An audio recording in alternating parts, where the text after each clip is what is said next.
اعوذ باللہ من الشیطان الرجیم بسم اللہ الرحمن الرحیم۔ میں کراچی سے علی احمد آپ کی خدمت میں پارہ نمبر 17 کے دوسرے رباع کا ترجمہ پیش کر رہا ہوں، اور یہ ترجمہ علامہ ذیشان حضرت جوادی صاحب نے کیا ہے۔ اصل میں آپ کو معلوم ہوگا کہ مولانا حیدر مہدی صاحب نے ہر پارے کا ترجمہ اور اس کی کہیں کہیں تفسیر بیان کی ہے۔ وہ 2 گھنٹے کی ویڈیو ہے، تو لوگوں کے لیے یہ مشکل ہو جاتا ہے کہ 2 گھنٹے تک کسی ایک ویڈیو کو سنتے رہیں اور توجہ قائم رکھیں۔ اس لیے میں نے ہر پارے کی 8 ویڈیوز بنا دی ہیں، یعنی ہر پارے کے 4 رباع ہوتے ہیں، تو ہر پارے کے ایک رباع کی تلاوت کی ہے، اور اس کے بعد اگلی ویڈیو میں اس پارے کا ترجمہ بیان کیا ہے، اور اس میں اگر وقت بچا ہے تو کہیں تفسیر بھی بیان کر دی ہے۔ تو اس سلسلے میں پارہ نمبر 17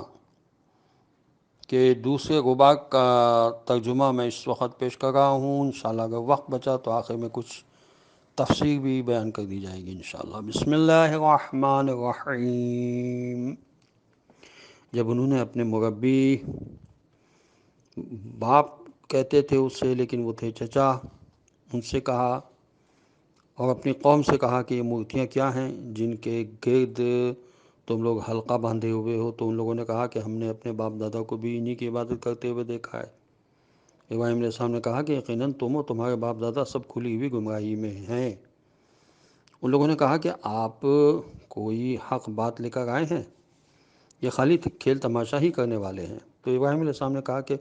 تمہارا واقعی رب وہی ہے جو آسمان و زمین کا رب ہے، اور اسی نے ان سب کو پیدا کیا ہے، اور میں اسی بات کے گواہوں میں سے ایک گواہ ہوں، اور خدا کی قسم میں تمہارے بتوں کے بارے میں تمہارے چلے جانے کے بعد کوئی تدبیر ضرور کروں گا۔ پھر ابراہیم علیہ السلام نے ان کے بڑے کے علاوہ سب کو چوں چوں کر دیا کہ شاید یہ لوگ پلٹ کر اس کے پاس آئیں۔ ان لوگوں نے کہا کہ ہمارے خداؤں کے ساتھ یہ بتاؤ کس نے کیا ہے، وہ یقیناً ظالمین میں سے ہے۔ تو لوگوں نے بتایا کہ ایک جوان ہے جو ان کا ذکر کیا کرتا ہے، اور اسے ابراہیم علیہ السلام کہا جاتا ہے۔ ان لوگوں نے کہا کہ اسے لوگوں کے سامنے لے آؤ، شاید یہ لوگ گواہی دے سکیں۔ پھر ان لوگوں نے ابراہیم علیہ السلام سے کہا کہ کیا تم نے ہمارے خداؤں کے ساتھ یہ برتاؤ کیا ہے؟ تو ابراہیم علیہ السلام نے کہا کہ یہ ان کے بڑے نے کیا ہے، تم ان سے دریافت کر لو، ان سے دریافت کر کے دیکھو اگر یہ بول سکیں۔ اس پر ان لوگوں نے اپنے دلوں کی طرف رجوع کیا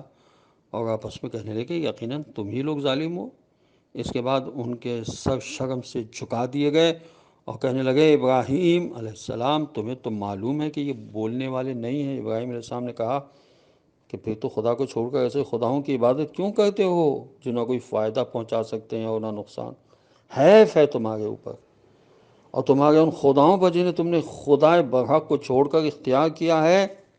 کیا تم اتنا بھی نہیں سمجھتے؟ ان لوگوں نے کہا کہ ابراہیم علیہ السلام کو آگ میں جلا دو، اور اگر کچھ کرنا چاہتے ہو تو اس طرح اپنے خداؤں کی مدد کرو۔ تو ہم نے بھی حکم دیا کہ اے آگ ابراہیم علیہ السلام کے لیے سرد ہو جا اور سلامتی کا سامان بن جا۔ اور ان لوگوں نے ایک مکر کا ارادہ کیا تھا، تو ہم نے بھی انہیں خسارہ والا اور ناکام قرار دے دیا، اور ابراہیم علیہ السلام اور لوط علیہ السلام کو نجات دلا کر اس سرزمین کی طرف لے آئے جس میں عالمین کے لیے برکت کا سامان موجود تھا۔ اور پھر ابراہیم علیہ السلام کو اسحاق علیہ السلام اور ان کے بعد یعقوب علیہ السلام عطا کیے، اور سب کو صالح اور نیک قرار دیا، اور ہم نے ان سب کو پیشوا قرار دیا جو ہمارے حکم سے ہدایت کرتے تھے اور ان کی طرف کار خیر کرنے، نماز قائم کرنے اور زکوٰۃ ادا کرنے کی وحی کی۔ اور یہ سب کے سب ہمارے عبادت گزار بندے تھے۔ اور لوط علیہ السلام کو یاد کرو جنہیں ہم نے قوت فیصلہ اور علم عطا کیا تھا، اور اس بستی سے نجات دلا دی جو بدکاریوں میں مبتلا تھی کہ یقیناً یہ لوگ بہت ہی برے اور فاسق تھے، اور ہم نے انہیں اپنی رحمت میں داخل کر لیا کہ وہ یقیناً ہمارے نیک کردار بندوں میں سے تھے۔ اور نوح علیہ السلام کو یاد کرو کہ جب انہوں نے پہلے ہی ہم کو آواز دی اور ہم نے ان کی گزارش کو قبول کر لیا اور انہیں اور ان کے اہل بیت علیہ الصلوۃ والسلام کو بہت بڑے کرب سے نجات دلا دی، اور ان لوگوں کے مقابلے میں ان کی مدد کی جو ہماری آیتوں کی تکذیب کیا کرتے تھے کہ یہ لوگ بہت بری قوم تھے، تو ہم نے ان سب کو غرق کر دیا۔ اور داؤد اور سلیمان علیہ السلام کو یاد کرو کہ جب وہ دونوں ایک کھیتی کے بارے میں فیصلہ کر رہے تھے، جب کھیت میں قوم کی بکریاں گھس گئی تھیں اور ہم ان کے فیصلے کو دیکھ رہے تھے، پھر ہم نے سلیمان علیہ السلام کو صحیح فیصلہ سمجھا دیا اور ہم نے سب کو قوت فیصلہ اور علم عطا کیا تھا، اور داؤد علیہ السلام کے ساتھ پہاڑوں کو مسخر کر دیا تھا کہ وہ تسبیح پروردگار کریں، اور طیور یعنی پرندوں کو بھی مسخر کر دیا تھا، اور ہم ایسے کام کرتے رہتے ہیں۔ اور ہم نے انہیں زرہ بنانے کی صنعت تعلیم دے دی تاکہ وہ تم کو جنگ کے خطرات سے محفوظ رکھ سکیں۔ تو کیا تم ہمارے شکر گزار بندے بن جاؤ گے؟ اور سلیمان علیہ السلام کے لیے تیز و تند ہواؤں کو مسخر کر دیا جو ان کے حکم سے اس سرزمین کی طرف چلتی تھیں جس میں ہم نے برکتیں رکھی تھیں، اور ہم ہر شے کے جاننے والے ہیں۔ اور بعض جنات کو بھی مسخر کر دیا جو سمندر میں غوطے لگایا کرتے تھے اور اس کے علاوہ دوسرے کام بھی انجام دیا کرتے تھے، اور ہم ان سب کے نگہبان تھے۔ اور ایوب علیہ السلام کو یاد کرو جب انہوں نے اپنے پروردگار کو پکارا کہ مجھے بیماری نے چھو لیا ہے اور تو بہترین رحم کرنے والا ہے، تو ہم نے ان کی دعا کو قبول کر لیا اور ان کی بیماری کو دور کر دیا، اور انہیں ان کے اہل و عیال دے دیے، اور ویسے ہی اور بھی دے دیے کہ یہ ہماری طرف سے خاص مہربانی تھی، اور یہ عبادت گزار بندوں کے لیے ایک یاد دہانی ہے۔ اور اسماعیل علیہ السلام و ادریس علیہ السلام و ذوالکفل علیہ السلام کو یاد کرو کہ یہ سب صبر کرنے والوں میں سے تھے، اور سب کو ہم نے اپنی رحمت میں داخل کر لیا تھا، اور یقیناً یہ سب ہمارے نیک کردار بندوں میں شامل تھے۔ اور یونس علیہ السلام کو یاد کرو کہ جب وہ غصے میں آ کر چلے اور یہ خیال کیا کہ ہم ان پر روزی تنگ نہ کریں گے، اور پھر تاریکیوں میں جا کر آواز دی کہ پروردگار کے علاوہ کوئی خدا نہیں ہے، تو پاک و بے نیاز ہے، اور میں اپنے نفس پر ظلم کرنے والوں میں سے تھا، تو ہم نے ان کی دعا کو قبول کر لیا اور انہیں غم سے نجات دلا دی کہ ہم اسی طرح صاحبان ایمان کو نجات دلاتے رہتے ہیں۔ اور زکریا علیہ السلام کو یاد کرو کہ جب انہوں نے اپنے رب کو پکارا کہ پروردگار مجھے اکیلا نہ چھوڑ دینا کہ تو تمام وارثوں سے بہتر وارث ہے، تو ہم نے ان کی دعا کو بھی قبول کر لیا اور انہیں یحییٰ علیہ السلام جیسا فرزند عطا کیا اور ان کی زوجہ کو صالحہ بنا دیا کہ یہ تمام وہ لوگ تھے جو نیکیوں کی طرف سبقت کرنے والے تھے اور رغبت و خوف کے ہر عالم میں ہم ہی کو پکارنے والے تھے، اور ہماری بارگاہ میں گڑ گڑا کر التجا کرنے والے بندے تھے۔ اور اس خاتون کو یاد کرو جس نے اپنی شرم کی حفاظت کی، تو ہم نے اس میں اپنی طرف سے روح پھونک دی اور اسے اور اس کے فرزند کو تمام عالمین کے لیے اپنی نشانی قرار دے دیا۔ بے شک یہ تمہارا دین ایک ہی دین اسلام ہے، اور میں تم سب کا پروردگار ہوں، لہٰذا میری عبادت کیا کرو۔ ان لوگوں نے تو اپنے دین کو بھی آپس میں ٹکڑے ٹکڑے کر لیا ہے، حالانکہ یہ سب پلٹ کر ہماری ہی بارگاہ میں آنے والے ہیں۔ پھر جو شخص صاحب ایمان رہ کر نیک عمل کرے گا اس کی کوشش برباد نہ ہوگی، اور ہم اس کوشش کو برابر لکھ رہے ہیں۔ اور جس بستی کو ہم نے تباہ کر دیا ہے اس کے لیے بھی ناممکن ہے کہ قیامت کے دن ہمارے پاس پلٹ کر نہ آئے، یہاں تک کہ جب یاجوج و ماجوج آزاد کر دیے جائیں گے اور زمین کی بلندی سے دوڑتے ہوئے نکل پڑیں گے، اور اللہ کا سچا وعدہ قریب آ جائے گا، تو سب دیکھیں گے کہ کفار کی آنکھیں پتھرا گئی ہیں اور وہ کہہ رہے ہیں کہ وائے ہو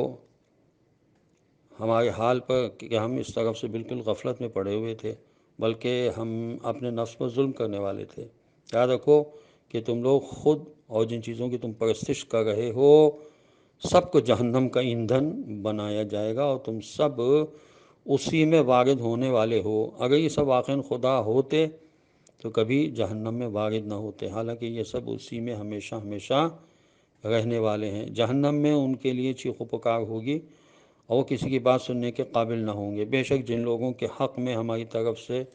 پہلے ہی نیکی مقدر ہو چکی وہ اس جہنم سے دور رکھے جائیں گے۔ یہاں پر ایک سوال پیدا ہوتا ہے کہ جب دنیا میں عذاب نازل ہو چکا تو اب آخرت میں ان کی حاضری کا مصرف کیا ہوگا؟ کیا یہ ایک ہی جرم پر دو مرتبہ عذاب کیا جا سکتا ہے؟ لیکن اس کا واضح سے جواب یہ ہے کہ دنیا میں حسب مطالبہ معجزات لے کر آنے کے بعد بھی انبیاء علیہ السلام کی تکذیب کرنے کی سزا دی گئی ہے، اور آخرت میں ان کے اصل کفر کی سزا دی جائے گی، جس طرح کہ صاحبان ایمان کو ایمان کی جزا بھی دی جاتی ہے اور عمل صالح کی بھی۔ یاجوج و ماجوج کا مسئلہ کافی تحقیق طلب ہے، بس اتنا ضرور ثابت ہے کہ قیامت سے پہلے ان سب کا ظہور ہوگا اور یہ ساری دنیا پر چھا جائیں گے، چاہے ان سے مراد دور حاضر کے چھوٹے بڑے شیاطین ہوں یا یا مغل اور تاتار کی قومیں ہوں یا کوئی اور، جیسا کہ مفسرین نے مختلف احتمالات دیے ہیں۔ یہیں سے ان محمل روایات کی حقیقت معلوم ہو جاتی ہے جن میں پروردگار کے جہنم میں پاؤں ڈالنے کا تذکرہ کیا گیا ہے، اور اس طرح توحید پروردگار کی کھلی ہوئی توہین کی گئی ہے، اور اس کی بھنک بھی وہ نہ سنیں گے اور اپنی حسب خواہش نعمتوں میں ہمیشہ آرام سے رہیں گے۔ انہیں قیامت کا بڑے سے بڑا ہولناک منظر بھی رنجیدہ نہ کر سکے گا، اور ان سے ملائکہ اس طرح ملاقات کریں گے کہ یہی وہ دن ہے جس کا تم سے وعدہ کیا گیا تھا۔ یہ کہیں گے اس دن ہم تمام آسمانوں کو اس طرح لپیٹ دیں گے جس طرح خطوں کا توماغ لپیٹا جاتا ہے، اور جس طرح ہم نے تخلیق کی ابتدا کی اسی طرح انہیں واپس بھی لے آئیں گے۔ یہ ہمارے ذمے ایک وعدہ ہے جس پر ہم بہرحال عمل کرنے والے ہیں، اور ہم نے ذکر کے بعد زبور میں بھی لکھ دیا ہے کہ ہماری زمین کے وارث ہمارے نیک بندے ہی ہوں گے۔ یقیناً اس میں عبادت گزار قوم کے لیے ایک پیغام ہے، اور ہم نے آپ صلی اللہ علیہ وسلم کو عالمین کے لیے صرف رحمت بنا کر بھیجا ہے۔ آپ صلی اللہ علیہ وسلم کہہ دیجئے کہ ہماری طرف صرف یہ وحی آتی ہے کہ تمہارا خدا ایک ہے، تو کیا تم اسلام لانے والے ہو؟ پھر اگر یہ منہ موڑ لیں تو کہہ دیجئے کہ ہم نے تم سب کو برابر سے آگاہ کر دیا ہے، اب مجھے نہیں معلوم کہ جس عذاب کا وعدہ کیا گیا ہے وہ قریب ہے یا دور ہے۔ بے شک وہ خدا ان باتوں کو بھی جانتا ہے جن کا اظہار کیا جاتا ہے، اور ان باتوں کو بھی جانتا ہے جن کو یہ لوگ چھپا رہے ہیں، اور میں کچھ نہیں جانتا، شاید یہ تاخیر عذاب بھی ایک طرح کا امتحان ہو یا ایک مدت معین تک کا آرام ہو۔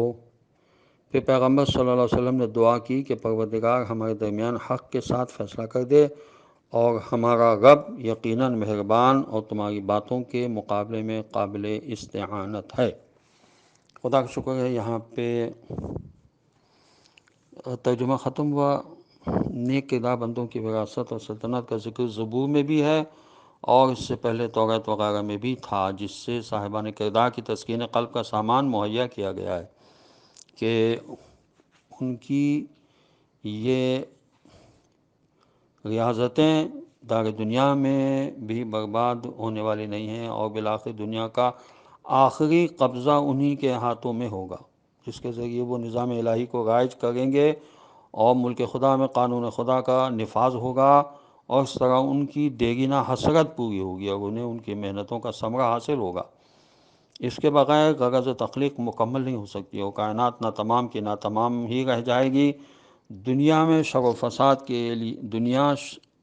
اہل شر و فساد کے لیے نہیں بنائی گئی ہے، اس کی تخلیق قانون الہی کے نفاذ کے لیے ہوئی ہے۔ اس اقتدار و سلطنت میں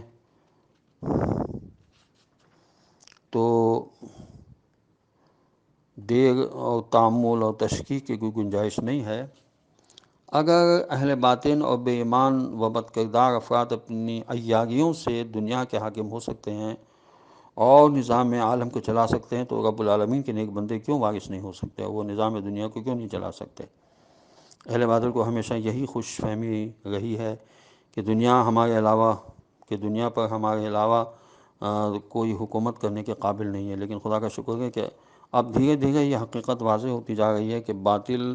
کا یہ خیال ایک جنون و وہم کے علاوہ کچھ نہیں ہے، اور نظام عالم کو چلانا صرف اہل حق و حقیقت ہی کا کام ہے۔ اہل باطل نظم دنیا کو درہم برہم تو کر سکتے ہیں، نظام دنیا کو کامیابی کے ساتھ چلا نہیں سکتے ہیں۔